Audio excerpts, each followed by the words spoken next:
একবার একটি রাজার ভীষণ অসুখ হলো। রাজার সব কিছুই ছিল, রাজপ্রাসাদ ছিল, সুন্দর সাজানো বাগান ছিল, সৈন্য সামগ্রী, সেনাপতি, সব কিছুই ছিল, কিন্তু রাজার মনে কোনো শান্তি ছিল না। সে রাত ঘুমাতে পারত না, মনে অশান্তি, কোনো শান্তি নেই। এই মনে শান্তি নেই, অশান্তির কারণে আস্তে আস্তে রাজাটার ভীষণ অসুখ হয়ে যায়। তারপরে রাজ্যের যত কবিরাজ ছিলেন, সমস্ত কবিরাজ ওনাকে দেখলেন। দেখার পরে কেউ কিছুই বলতে পারলেন না। হঠাৎ একদিন একটি কবিরাজ বলল যে আপনার মনে কোনো শান্তি নেই, আপনার রোগ তখনই সারবে যখন এই পুরো রাজ্যের সবচেয়ে সুখী যেই মানুষটা রয়েছে তার একটি গায়ের পোশাক যদি আপনি পরতে পারেন, তাহলেই আপনার মনে শান্তি আসবে।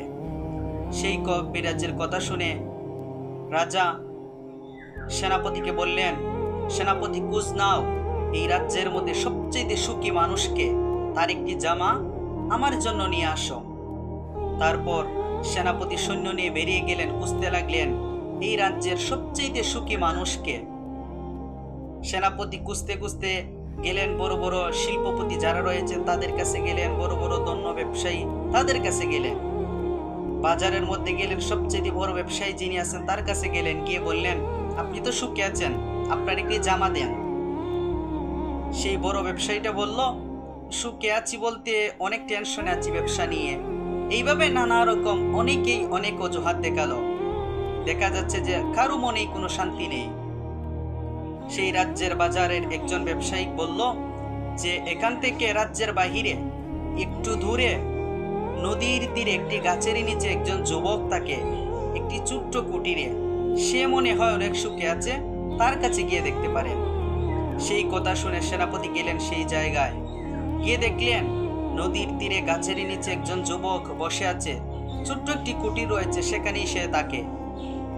তার কাছে গেলেন, গিয়ে জিজ্ঞেস করলেন আপনি কি অনেক সুখে আছেন? সে বলল হ্যাঁ, আমি অনেক সুখে আছি।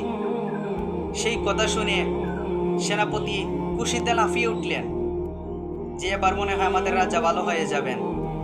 তারপরে সেই যুবকটিকে বলল আপনি তো অনেক সুখে আছেন, আপনার একটি পোশাক দেন, আমাদের রাজা অনেক অসুস্থ, আপনার পোশাক যদি গায়ে দেন কবিরাজ বলেছে আমাদের রাজা সুস্থ হয়ে যাবেন।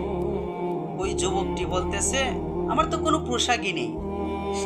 সেনাপতি অবাক হয়ে গেলেন যে উনি সবচেয়ে সুখী মানুষ, অথচ ওনার কোনো পোশাক নেই, কারণ কি?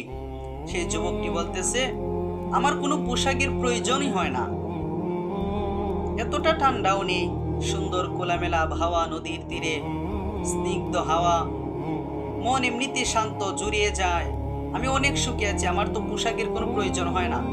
যখন কিছু পাই কর্ম করি, সেখানে ছোট্ট একটি কুটিরে থাকি, তিনি অনেক সুখে আছেন, ওনার কোনো পোশাক নেই। বললেন যে আমার পরনে যে ধুতি আছে সেটাই শুধু, আর কিছুই নেই আমার। তখন সেনাপতি চলে গেলেন রাজার কাছে। রাজার কাছে গিয়ে যখন বললেন যে আমরা বড় বড় শিল্পপতি যারা রয়েছে, ধনী বড় বড় ব্যবসায়ী, সবার কাছে গিয়েছি, কেউ সুখী নেই, কিন্তু ওই নদীর তীরে একজন যুবক দেখলাম, সে অনেক সুখে আছে, কিন্তু তার পরনে কোনো কাপড় নেই।